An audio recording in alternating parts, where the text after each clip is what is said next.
প্রাথমিক সদস্য পদে যদি বাতিল হয় তখনই সঙ্গে সঙ্গে ওনার যে সংসদীয় আসন সেটাকে শূন্য হিসাবে ঘোষণা করা হবে। That means there has to be a by election. গত 28 সেপ্টেম্বর যুক্তরাষ্ট্রের এক অনুষ্ঠানে ইসলাম ধর্ম নিয়ে বিতর্কিত বক্তব্য দেয় লতিফ সিদ্দিকীকে মন্ত্রিসভা ও দল থেকে বহিষ্কার করা হয়। Pinaki Talukdar, ATN news, Dhaka. এর আগে মন্ত্রিত্ব হারান আব্দুল লতিফ সিদ্দিকী। রোববার এ বিষয়ে প্রধানমন্ত্রীর প্রস্তাবে রাষ্ট্রপতির সম্মতি পাওয়ার পর প্রজ্ঞাপন জারি করে মন্ত্রিপরিষদ বিভাগ। ডাক, টেলিযোগাযোগ ও তথ্য প্রযুক্তি মন্ত্রীর পদে তার নিয়োগের অবসানের কারণ সম্পর্কে অবশ্য আনুষ্ঠানিকভাবে কিছু জানানো হয়নি। আগের দিন ঢাকায় ছিলেন না বলে লতিফ সিদ্দিকীর অপসারণের ফাইল চূড়ান্ত হলেও তাতে সই করতে পারেননি প্রধানমন্ত্রী শেখ হাসিনা। সচিবালয়ে বস্ত্র ও পাট মন্ত্রণালয়ে অফিস সেরে রোববার দুপুরে তিনি গেলেন বঙ্গভবনে। নিজের সাম্প্রতিক যুক্তরাষ্ট্র সফর সম্পর্কে রাষ্ট্রপতিকে অবহিত করার পাশাপাশি মন্ত্রিসভা থেকে আব্দুল লতিফ সিদ্দিকীর অপসারণ নিয়েও কথা বলেন তিনি। বিকেল ৩টায় বঙ্গভবন থেকে ফিরে মন্ত্রিপরিষদ সচিব সাংবাদিকদের জানান, লতিফ সিদ্দিকী আর মন্ত্রী নেই। সাংবিধানিক ভাষা অনুসারে ডাক, টেলিযোগাযোগ ও তথ্য প্রযুক্তি মন্ত্রণালয়ের মন্ত্রী পদে তার নিয়োগের অবসান হয়েছে। একই সাথে তিনি বাদ পড়েছেন মন্ত্রিসভা থেকেও। মাননীয় প্রধানমন্ত্রীর পরামর্শ অনুযায়ী মহামান্য রাষ্ট্রপতি গণপ্রজাতন্ত্রী বাংলাদেশের সংবিধানের ৫৮ অনুচ্ছেদের ১ দফার গ উপদফা অনুসারে জনাব আব্দুল লতিফ সিদ্দিকীর মন্ত্রী পদে নিয়োগের অবসান ঘটানোর নির্দেশ প্রদান করেন। অব্যাহতি, অপসারণ, এটা আপনি বলতে পারেন, এটা কথা তো একই, আসলে কিন্তু বাস্তবে মিনিং একই, কিন্তু আমরা প্রজ্ঞাপনে সবসময় সংবিধানের ভাষা অ্যাজ ফার এজ পসিবল আমরা ব্যবহার করি। তবে মন্ত্রিসভা থেকে লতিফ সিদ্দিকীকে সরিয়ে দেওয়ার পেছনের কারণ সম্পর্কে সরকারি প্রজ্ঞাপনে বা মন্ত্রিপরিষদ সচিবের মুখেও কোনো ব্যাখ্যা ছিল না। কার্যটা উল্লেখ করেছি, হ্যাঁ, কারণ কিন্তু উল্লেখ করি নাই। কারণ উল্লেখ করার কোনো আবশ্যকতা নাই এবং আমারও বলারও কোনো বাধ্যবাধকতা নাই। মন্ত্রিপরিষদ সচিব আরও জানান, মন্ত্রীবিহীন মন্ত্রণালয় নিয়ম অনুযায়ী প্রধানমন্ত্রীর দায়িত্বেই থাকবে। এদিন ডাক, টেলিযোগাযোগ ও তথ্য প্রযুক্তি মন্ত্রণালয়ে মন্ত্রীর ব্যক্তিগত কর্মকর্তারা যথারীতি অফিস করেছেন। কয়েকদিন আগে যুক্তরাষ্ট্রের নিউ ইয়র্কে প্রবাসী বাংলাদেশিদের এক অনুষ্ঠানে ইসলামের অন্যতম স্তম্ভ হজ নিয়ে আপত্তিকর মন্তব্য করেন আব্দুল লতিফ সিদ্দিকী। কেবল তাই নয়, তিনি তাবলিগ জামাত, প্রধানমন্ত্রীর ছেলে সজীব ওয়াজেদ জয় এবং এমনকি প্রবাসী বাংলাদেশিদের নিয়েও ওই অনুষ্ঠানে কটূক্তি করেন, আর তারই মাসুল দিলেন তিনি মন্ত্রিত্ব হারিয়ে। সংশ্লিষ্ট কর্মকর্তারা আমাদের জানিয়েছেন যে তার সরকারি প্রজ্ঞাপনটি আনুষ্ঠানিকভাবে হাতে পাওয়ার পর সরিয়ে ফেলবেন আব্দুল লতিফ সিদ্দিকীর এই নাম ফলক। গনি আদম, এটিএন নিউজ, ঢাকা। অন্যান্য খবর, কক্সবাজারের টেকনাফ থেকে নির্বাচিত আওয়ামী লীগের এমপি আব্দুর রহমান বদিকে কারাগারে পাঠিয়েছেন আদালত। অবৈধ সম্পদ অর্জন এবং সম্পদের তথ্য গোপনের অভিযোগে দুদকের মামলার আসামি এই আলোচিত সাংসদ। রোববার ঢাকার সিএমএম আদালতে আত্মসমর্পণ করলে জামিনের আবেদন নাকচ করে আব্দুর রহমান বদিকে কারাগারে পাঠানো হয়।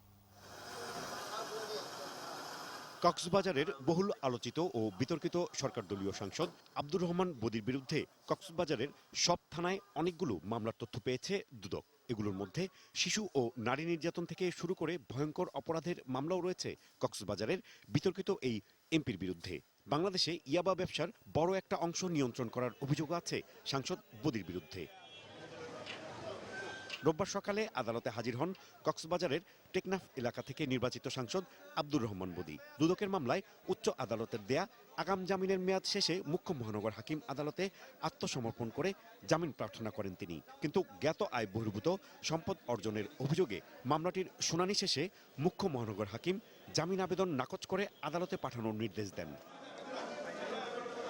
10,86,81,669 টাকা মূল্যের সম্পদের তথ্য গোপন এবং অবৈধভাবে অর্জিত সম্পদের বৈধতা দেখাতে কম দামি সম্পদকে বেশি দাম দেখানোর অভিযোগে গত 21 আগস্ট এমপি আব্দুর রহমান বদির বিরুদ্ধে রমনা থানায় মামলাটি করে দুদক। দুর্নীতি দমন কমিশন পুঙ্খানুপুঙ্খরূপে পরীক্ষা করবে এই সম্পদের গন্তব্য কোথায়, এই সম্পদের উৎপত্তি কোথায়। এর জন্য আমরা বিজ্ঞ আদালত নিবেদন করেছি মাননীয় সংসদ সদস্য যেন আব্দুর রহমান বদি সাহেবের জামিন বাতিলপূর্বক তাকে জেল কাস্টডিতে নেওয়ার জন্য আমরা আবেদন করেছি। বিজ্ঞ আদালত উভয় পক্ষে শুনানি আনতে এই আদেশ প্রদান করেছেন, অর্থাৎ এই আসামিকে জেল কাস্টডিতে প্রেরণ করেছে। তবে সাংসদের পক্ষের আইনজীবী এই আদেশের বিরোধিতা করে দুদককে অযোগ্য প্রতিষ্ঠান হিসেবে উল্লেখ করেন। এই মামলাতে আমরা দেখতে পেয়েছি দুদক অদক্ষ, এবং উদ্দেশ্য প্রণোদিতভাবে তারা এইসব মামলা করে থাকে। তা না হলে এই মামলা হতেই পারে না। এই মামলার কোনো ভিত্তি নাই, কোনো অস্তিত্ব নাই। এই মামলা কোয়াশ করার যোগ্য একটা মামলা। আদালতের আদেশের পরপরই সাংসদ বদিকে আদালত থেকে ঢাকা কেন্দ্রীয় কারাগারে নিয়ে যাওয়া হয়। Rajib Ghosh, ATN news, Dhaka. গাড়ি ভাঙচুর ও অগ্নিসংযোগের অভিযোগে পল্টন ও শাহবাগ থানায় দায়ের করা দুটি মামলায় বিএনপির ভারপ্রাপ্ত মহাসচিব মির্জা ফখরুল ইসলাম আলমগীর সহ ৬৭ নেতাকর্মীর অভিযোগ গঠনের শুনানির তারিখ পিছিয়েছে। গত বছরের ৬ই মার্চ দ্রুত বিচার আইনে এ মামলা দুটি করা হয়। পল্টন থানার মামলায় মির্জা ফখরুল সহ ২৬ জন এবং শাহবাগ থানার মামলায় দলের স্থায়ী কমিটির সদস্য ব্যারিস্টার মওদুদ আহমদ সহ ৪১ জন আসামি। রোববার মামলা দুটির চার্জ শুনানির জন্য দিন ধার্য থাকলেও ছাত্রদলের সাধারণ সম্পাদক হাবিবুর রশিদ হাবিবকে কারা কর্তৃপক্ষ আদালতে হাজির না করায় আসামিপক্ষ অভিযোগ গঠনের শুনানি পেছানোর জন্য সময়ের আবেদন করেন। ঢাকার সিএমএম আদালতের বিচারক তারেক মইনুল ইসলাম ভূঁইয়া দুটি মামলারই সময়ের আবেদন মঞ্জুর করে আগামী ৫ নভেম্বর চার্জ শুনানির জন্য দিন ধার্য করেন।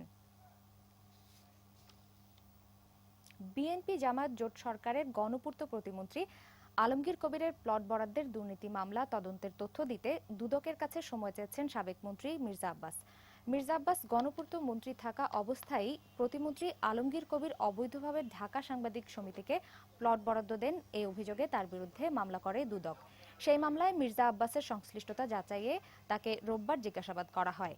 তবে তিনি দুদকে হাজির হলেও তথ্য দেওয়ার জন্য সময় চেয়েছেন বলে জানিয়েছেন মামলার তদন্ত কর্মকর্তা উপপরিচালক যতন কুমার রায়। দুদককে কিছু না বললেও মির্জা আব্বাস দুদকের সামনে অপেক্ষমান গণমাধ্যম কর্মীদের কাছে দাবি করেন প্লট বরাদ্দে কোনো অনিয়ম হয়নি। এদিকে একই মামলায় দুদকে সাক্ষ্য দিয়েছেন নৌমন্ত্রী শাহজাহান খান। আবেদনকারী কিন্তু কেউ নয়, আবেদনকারী হলেন ওই প্রতিমন্ত্রী আলমগীর কবির সাহেব। তো একটা বিধি বাইরেই, বিধিসম্মত নয় বিধায়ী আমরা সেইটাকে মনে করি যে এটা খুব অন্যায় কাজ করেছে, বিধি বহির্ভূত কাজ করেছে, এইটুকু সাক্ষী আর কিছু। ওনারা সরকার আছেন তো ওনারা যেটা করেন সেটি সব বিধি মোতাবেক হয় আর কি, আর যারা সরকারে থাকে না সব বিধির বাইরে হয়ে যায়। এখানে কোনো রকম দুর্নীতি হয়েছে বলে আমি মনে করি না। নৌ পরিবহন মন্ত্রী মহোদয় এসেছিলেন, ওনার বক্তব্য নেওয়া হয়েছে সাক্ষী হিসাবে এবং উনি ভালো সাক্ষ্য দিয়েছেন আর কি। আর মির্জা আব্বাস সাহেব এসেছিলেন, উনি ওই রেকর্ডপত্র দেখেছেন, তো বক্তব্যটা দু একদিন পরে দেবেন। পাট ও বস্ত্রসহ ব্যক্তি খাতে চলে যাওয়া সব বন্ধ শিল্প কারখানা প্রয়োজনে উদ্ধার করে সেগুলো নতুন করে চালুর নির্দেশ দিয়েছেন প্রধানমন্ত্রী। রোববার সকালে সচিবালয়ে বস্ত্র ও পাট মন্ত্রণালয় পরিদর্শনকালে প্রধানমন্ত্রী এই নির্দেশ দেন। শুধু রাজধানী কেন্দ্রিক নয়, সারা দেশে শিল্প কারখানা গড়ে তোলারও আহ্বান জানান তিনি। পর্যায়ক্রমে সব মন্ত্রণালয় পরিদর্শন করছেন প্রধানমন্ত্রী শেখ হাসিনা। এরই অংশ হিসেবে সকালে বস্ত্র ও পাট মন্ত্রণালয়ে যান প্রধানমন্ত্রী। বৈঠক করেন মন্ত্রীসহ মন্ত্রণালয়ের উচ্চ পদস্থ কর্মকর্তাদের সাথে। প্রধানমন্ত্রী জানান, সরকার এরই মধ্যে 5টি বন্ধ পাট